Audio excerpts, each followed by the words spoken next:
Bonjour ou bonsoir les bien-aimés. Je suis votre frère Eric, à la grâce du Seigneur. Je voudrais partager juste une petite exhortation avec vous. Et je rends grâce au Seigneur pour ce moment qu'il nous accorde.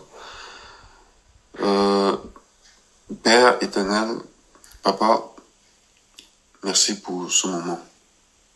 C'est toujours un privilège de compter sur toi pour toutes choses.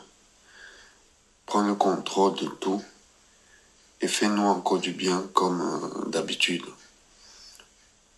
Permets-moi juste de te rendre toute la gloire pendant et à la fin de ce message. Au nom de Yahushua Mashiach. Amen. Et bien aimé, je voulais partager sur l'amour. C'est un élément très essentiel, très important. Nous devons savoir, et je crois que c'est le cas, que l'amour est le cœur de l'évangile et que le personnage central de la Bible est bel et bien notre Seigneur Yahushua Mashiach. Yohanan 3, verset 16 illustre l'amour du Seigneur pour nous. Et nous pouvons le prendre. Il dit, car Elohim a tant aimé le monde qu'il a donné son Fils unique, afin que quiconque croit en lui ne périsse pas, mais qu'il ait la vie éternelle. Ce verset de la Bible nous montre clairement et simplement le sacrifice qui a été fait par le Seigneur lui-même. Et ce sacrifice-là est lié à notre existence. Et ce sacrifice-là a été supporté par Elohim, notre roi, notre Seigneur, lui-même. C'est un acte de... je ne sais pas comment expliquer ça. C'est énorme comme acte. Ce même verset nous montre le but de notre existence et quelle est notre part et quel est notre effort à fournir pour atteindre ce but-là. Yohanan, chapitre 3, verset 16, montre combien et à quel prix, et même de façon inestimable, le Seigneur nous aime. Et ce sacrifice qu'il a fait à la croix, c'est une preuve d'amour, certes, mais ce n'est pas à cause de ce sacrifice que le Seigneur nous aime. Mais c'est parce qu'il nous aime qu'il a pourvu à cet acte-là. Ça, je suis convaincu que le Seigneur a fait cela par amour pour nous. Comme c'est écrit, il a donné son Fils, il a tout donné, afin que quiconque croit en lui ne périsse pas. Le fruit de ses entrailles, c'est un acte d'amour. Voilà comment le Seigneur nous aime. Voilà comment il nous aime. Et je pense même que par cet acte-là, beaucoup ne réalisent pas, que ce soit les non-chrétiens et que ce soit les chrétiens. Beaucoup ne réalisent pas cela. Et 2 Corinthiens 5, verset 19 nous dit qu'il a réconcilié ce monde avec lui-même. il nous a réconciliés avec lui-même. Et nous connaissons, nous voyons l'état du monde aujourd'hui. Il a vu ça avant. Il a vu ça avant, bien longtemps avant. Il savait que le monde allait se présenter comme ça. Et il nous a réconciliés avec lui. Un monde perdu. C'est un acte d'amour. Il ne veut pas qu'on se perde. Il dit que il faut croire en lui pour ne pas périr, mais pour avoir la vie éternelle. Et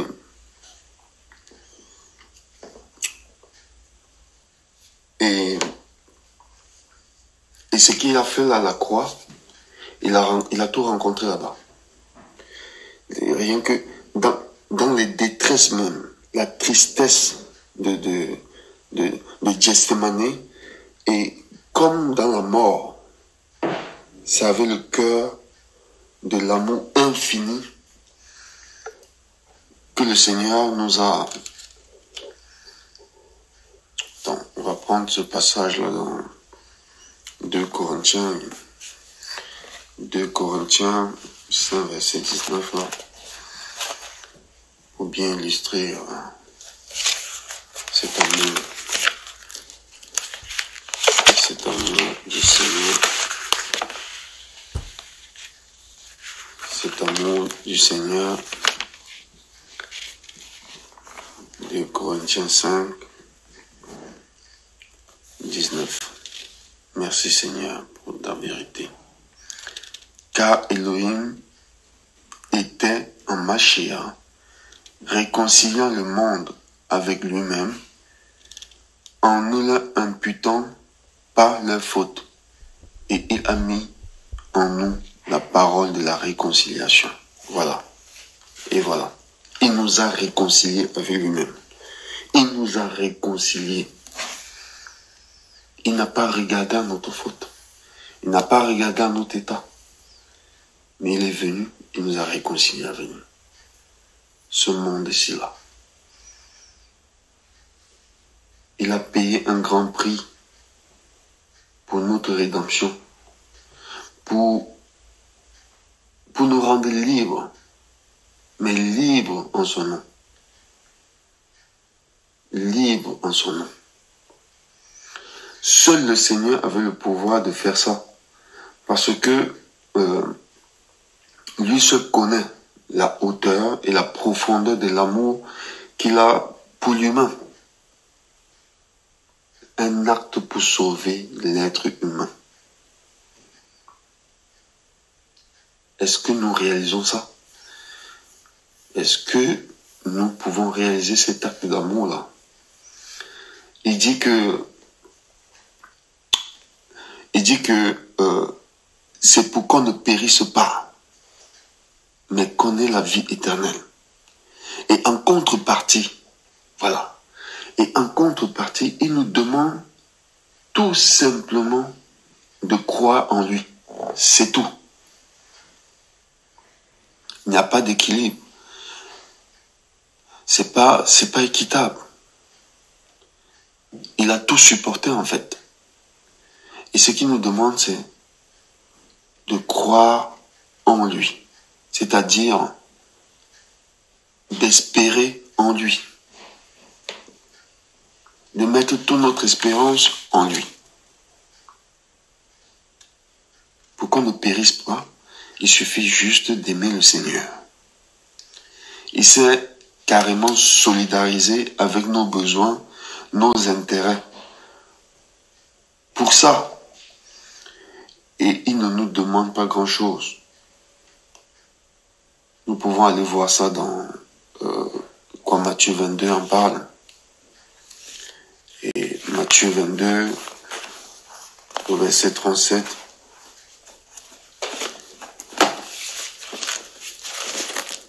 Matthieu 22, au verset 37, qui dit que, on peut prendre Matthieu verset 34, qui dit, Mais quand les pharisiens apprirent qu'il avait muselé la bouche aux Sadducéens, ils se rassemblèrent dans un même lieu. Et l'un d'eux, qui était docteur de la Torah, l'interrogea pour l'éprouver, en disant, frères et sœurs, mais un docteur de la Torah, qui interroge le Seigneur pour éprouver le Seigneur. C'est terrible ça. C'est terrible. En disant, docteur, quel est le grand commandement dans la Torah? Mais Yehoshua lui dit, tu aimeras le Seigneur ton Elohim de tout ton cœur, de toute ton âme et de toute ta pensée. C'est là le premier et le grand commandement. C'est là le premier et le grand commandement. Voilà un docteur de la loi, c'est-à-dire quelqu'un qui connaît parfaitement, selon lui, la parole, qui connaît parfaitement la Torah, qui connaît le commandement même, mais il pose encore la question. Mais sauf que quand il pose la question pour éprouver le Seigneur. Il éprouve qui? La parole lui-même. Et le Seigneur apparemment avait l'habitude de fermer la bouche, de museler la bouche. Et ils étaient au courant. Ils savaient très bien ça. Ils savaient bien que le Seigneur avait déjà fermé la bouche aux Sadducéens.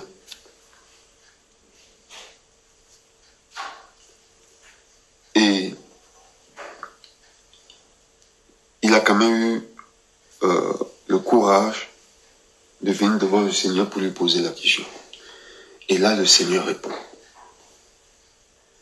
Et là, le Seigneur répond. Le Seigneur lui dit tout simplement que tel que tu es là, tu m'appartiens.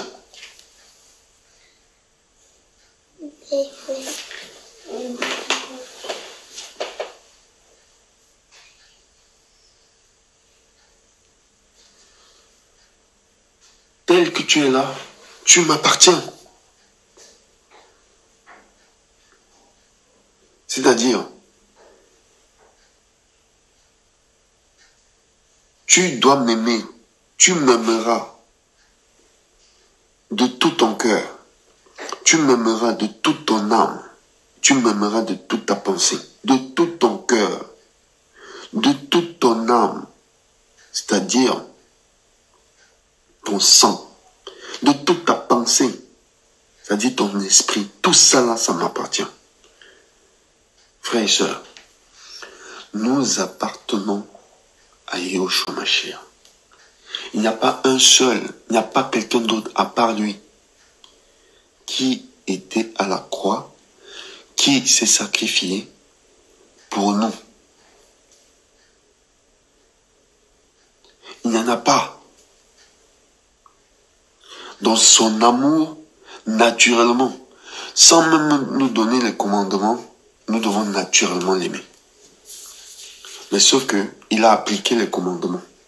Et il dit que le plus grand commandement, c'est-à-dire que le commandement, le premier et grand commandement, c'est de l'aimer de tout notre être. Nous ne nous appartenons pas. Nous ne nous appartenons pas. C'est ce qu'il veut dire ici. Nous devons mettre toute notre espérance en Yehoshua. Afin que quiconque croit en lui ne périsse pas. Mettre tout notre amour. C'est une marque de reconnaissance. Pour que nous ne périssons pas, pour que nous ayons la vie éternelle, nous devons aimer le Seigneur de tout notre être. Alléluia. Alléluia. Et voici au verset 39, et voici le deuxième qui lui est semblable. Tu aimeras ton prochain comme toi-même. Voilà. Donc ça, 3 volets. Aimer d'abord le Seigneur. s'aimer et aimer notre prochain. Et comme nous-mêmes. C'est important aussi de s'aimer. Mais dans le sens de se donner cette valeur que nous appartenons à Yahushua. Et parce que nous recevons cet amour-là de lui, et que nous le transmettons, que nous le partageons autour de nous, avec notre prochain. Mais le temps d'aujourd'hui, ce n'est pas un temps où on vit ce que le Seigneur nous demande ici.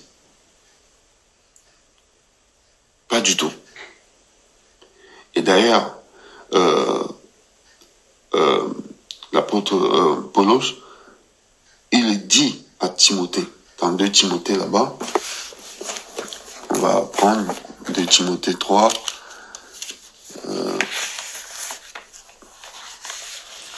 2 Timothée 3, où Paulos dit, mais sache aussi ceci, que dans les derniers jours, il surviendra des temps difficiles, car les gens seront amoureux d'eux-mêmes, aimant l'argent, fanfarons, orgueilleux, blasphémateurs, rebelles à leur part, ingrats, sans religion, sans affection naturelle, sans fidélité, calomniateurs, sans autocontrôle, cruels, opposés à la bonté et aux hommes bons, traîtres, téméraires, enflés d'orgueil, amis de volupté, plutôt qu'amis d'Élohim. Frère, tout ce qu'il dit ici là, c'est tout le contraire de ce que le Seigneur nous a demandé. C'est tout le contraire. Et nous sommes dans ces temps-là, les derniers jours-là. Nous savons très bien que le Seigneur y revient. Même les animaux le savent.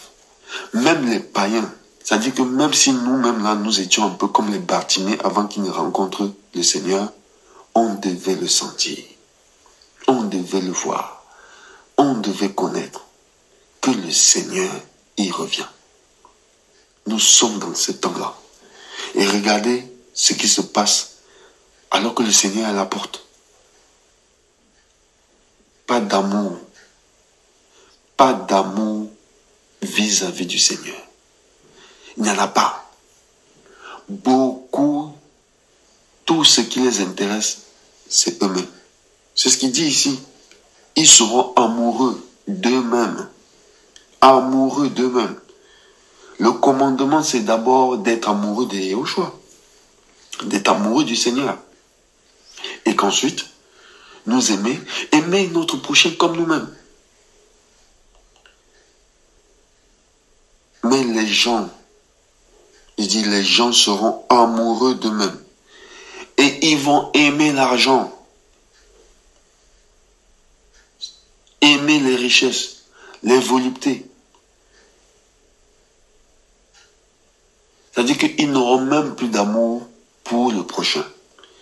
Parce que, en s'aimant, en mettant tout l'amour qu'ils ont reçu du Seigneur par ce sacrifice-là sur eux-mêmes, ils ne peuvent même plus aimer même le Seigneur et même les prochains.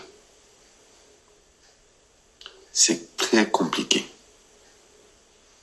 Où est l'amour que le Seigneur a prouvé en donnant son Fils unique, le fruit de ses entrailles, en donnant sa vie pour l'homme, pour l'humain? Où est cet amour-là? Nous devons aimer le Seigneur. Il n'y en a plus. Tout est perdu, tout est refroidi. C'est très compliqué en ce moment. Allez chercher à savoir pourquoi. On voit même des actions humanitaires. On voit des besoins. Il y a tellement de choses qui se passent. Mais on n'est pas soucieux de ça. C'est comme si on était maître de soi-même. Or, le Seigneur a rappelé ici au docteur de la loi que il lui a rappelé que tu aimeras ton Elohim de tout ton cœur, de toute ta pensée, de toute ton âme. Donc il n'y a rien d'autre à faire que ça. Et il dit que c'est le grand commandement, le premier et le grand commandement. On a délaissé ça.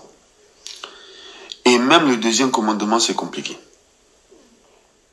Aimer le prochain, c'est compliqué. C'est compliqué. Et le Seigneur, il a vu tout ça. Il a vu tout ça et il le rappelle. Il rappelle même encore à Jean, dans Jean, Yohanan, chapitre 13, au verset 34 là-bas.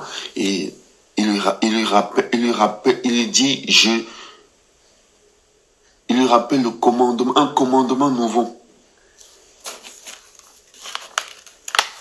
Jean 13.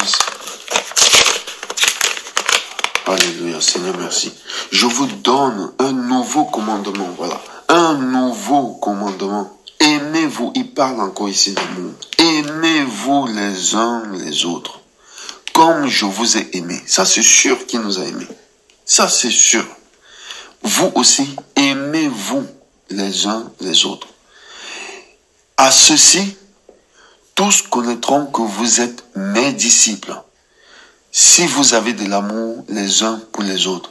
Donc en fait, l'amour du Seigneur est même un moyen d'évangélisation. Un moyen pour amener d'autres personnes, pour amener les âmes vers lui. L'amour du Seigneur. Ce sacrifice à la croix, cette preuve à la croix, c'est un moyen d'évangélisation. Comme je vous ai aimé, vous aussi, aimez-vous les uns les autres. À ceci, tous, il dit tous, pas seulement les chrétiens, pas seulement les païens, c'est tous, connaîtront que vous êtes mes disciples. Le Seigneur, il aime tout, il sait faire la différence. Il sait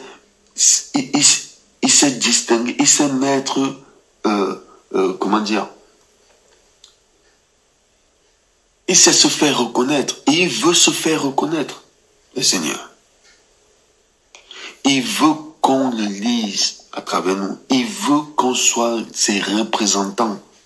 C'est pour ça d'ailleurs que nous vivons, pour le représenter sur cette terre, et qu'à la fin, que nous ayons la vie éternelle. La vie éternelle. C'est un moyen d'évangélisation. Mais c'est très compliqué cet amour.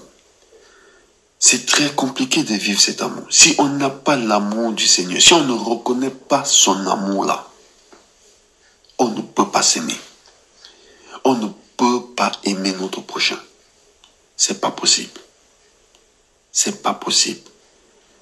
Le temps que nous vivons là, avec toutes ces restrictions, toutes ces peurs, tous ces tumultes, toutes ces choses-là, ça devait plutôt nous rapprocher du Seigneur. Parce qu'il nous a réconciliés avec lui-même. Il nous a réconciliés avec lui-même. Dans notre état. Dans notre état. Avec nos péchés, nos lacunes, nos manquements, tout ça, il nous a réconciliés avec lui-même.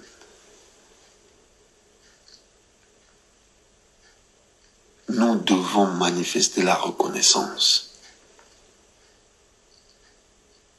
Et ces reconnaissances-là, c'est par rapport au Seigneur. Aimer le Seigneur de tout notre cœur. Aimer le Seigneur de toute notre âme. Aimer le Seigneur de toute notre pensée. De nous aimer, d'aimer notre prochain comme nous-mêmes. C'est juste ça. Mais c'est tellement compliqué. Parfois, on est convaincu de s'aimer. On est convaincu d'aimer notre prochain. On est même convaincu d'aimer le Seigneur. Mais au fond de chacun, chacun sait que c'est d'abord son intérêt. Mais si ton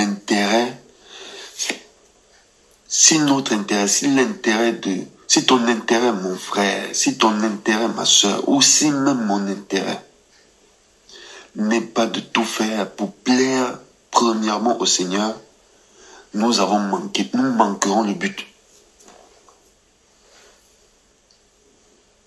Nous manquerons le but. Dis pas que le moyen de sacrifice, c'est pour que on soit amoureux de nous. C'est pour qu'on soit amoureux de soi. Non. C'est pour qu'on soit amoureux de lui. C'est pour qu'on le considère, c'est pour qu'on lui mette toute notre espérance. C'est lui que nous devons consulter. C'est lui que nous devons voir, que nous devons chercher à voir, que nous devons chercher à voir dans notre vie. Parce que si nous ne l'avons pas, nous sommes zéro. Si nous n'avons pas Yahushua Mashiach dans notre vie, on n'est rien. On est perdu. Ça ne sert à rien. Ça ne sert à rien. Il a fait la promesse qu'il allait préparer une demeure. Il allait préparer cette maison-là pour nous. Il revient nous chercher. Je suis convaincu, je suis sûr et certain qu'il va revenir nous chercher. Parce qu'il est vrai. Parce qu'il dit la vérité. Vous voyez ça? Et ça, c'est très important. Le temps est venu de plus se centrer sur le Seigneur. Les courses à gauche, à droite, monter, descendre, aller rechercher des hommes, par tous les moyens. Mais c'est la cacophonie, c'est la confusion, c'est très compliqué. C'est parce que le Seigneur nous demande. Il est partout. Le Seigneur est partout. Sans doute, on ne voit pas sa gloire, n'est pas partout. C'est clair. Il faut le rechercher.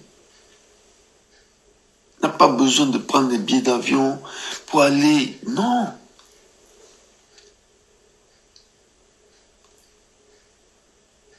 L'homme ne doit pas voler la gloire du Seigneur. L'homme ne doit pas être idolâtre de l'homme. Idolâtre de soi, amoureux de soi. Non. Seul le Seigneur mérite la gloire. Seul le Seigneur mérite la reconnaissance véritable. Seul le Seigneur, sauf Yahushua Mashiach. Personne d'autre n'était à la croix. Personne d'autre ne nous a aussi bien parlé. Personne. Personne. Le Seigneur, c'est celui qui nous fait du bien chaque jour. Il a donné son Fils unique. En fait, il a donné sa vie.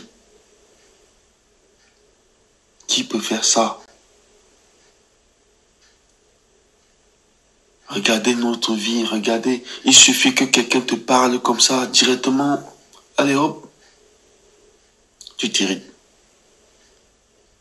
Tu t'esclaves.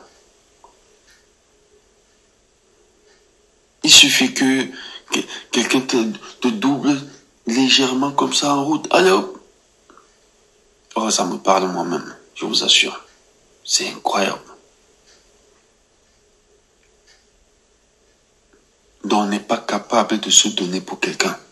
On n'est pas capable de se donner pour le Seigneur. Tout est possible. Nous pouvons aimer le Seigneur plus que nous ne le pensons maintenant.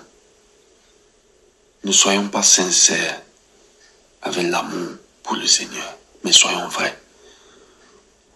Parce que même la sincérité, ce n'est pas synonyme de vérité. Soyons vrais avec l'amour pour le Seigneur. Lui, il a été vrai. Il est vrai avec nous. Soyons vrais. Vous voyez? Le Seigneur veut que nous tous nous soyons sauvés. Le Seigneur veut que ses enfants, ceux qui le craignent véritablement, qu'il l'aime, et pour à la fin, avoir la vie éternelle. Nous entendons parler de cette façon tout le temps. Mais est-ce que nous vivons cela tout le temps?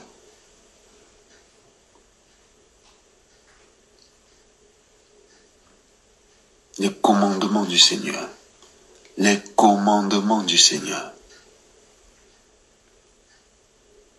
Il dit dans Jean 14, 15 que si vous m'aimez, gardez mes commandements. Alléluia. Dans notre part, preuve d'amour, c'est juste de garder les commandements du Seigneur. Et comment garder les commandements du Seigneur? Fixer le regard sur le Seigneur, espérer, mettre toute notre espérance sur lui. Croire qu'il existe, croire qu'il est là, croire qu'il fait, croire qu'il va faire. Comptez que sur lui. C'est ce qu'il a dit. Que le monde, car Elohim a tant aimé le monde, qu'il a donné son Fils unique, afin que quiconque croit,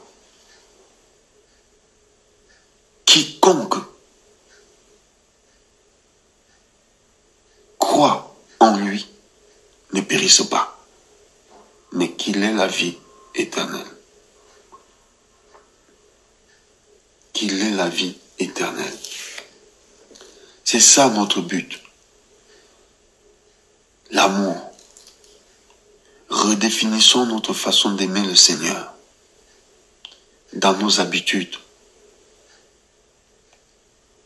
Revoyons cela. L'amour est un moyen d'évangélisation.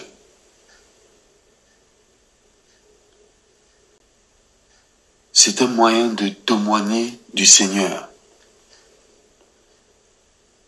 On peut voir un enfant du Seigneur, cet amour-là, et croire que le Seigneur existe. Ah oui, nous avons des témoignages. Mais c'est pas possible de ne pas, de chercher à voir le Seigneur, de chercher, de se dire qu'on aime le Seigneur, et que même les gens de sa maison ne voient pas cet amour-là. Un frère ne peut pas laisser sa famille, sa femme, ses enfants, aller en mission, aller évangéliser, tout ça là, alors que dans sa maison, on ne voit pas l'amour. Sa famille ne reçoit pas l'amour. Une sœur ne peut pas pavaner, monter, descendre, mission, évangélique, toutes ces choses-là. Alors que son mari ne vit pas l'amour. Ne voit pas l'amour de Christ, du Seigneur en lui, en elle. Vous voyez ça? Il parle du prochain. L'aimer de toute notre vie et d'aimer notre prochain comme nous-mêmes. Notre prochain, c'est qui? C'est tout le monde. Mais plus particulièrement, les gens avec qui nous passons du temps. Nous sommes des évangiles, nous représentons le Seigneur. Nous sommes des représentants du Seigneur. Et le Seigneur, c'est l'amour même. Voilà un peu, mes bien-aimés, ce que j'avais à cœur de partager ce soir. Que cela puisse nous réveiller, que le Seigneur nous aide, qu'il nous remplisse encore plus de son amour et qu'il nous amène à la dimension d'aimer les autres, de nous aimer, de l'aimer premièrement. de garder ses commandements, de vivre sa vie, parce qu'il revient bientôt. Seigneur, merci pour ta grâce. Merci pour ce moment. Merci pour tes bienfaits. Merci pour ce que tu feras à travers ce message. Que toi seul sois glorifié. Que toi seul sois honoré. Que toi seul sois aimé plus que tout. Au nom de Yahushua Mashiach. À très bientôt, mes bien-aimés. Amen.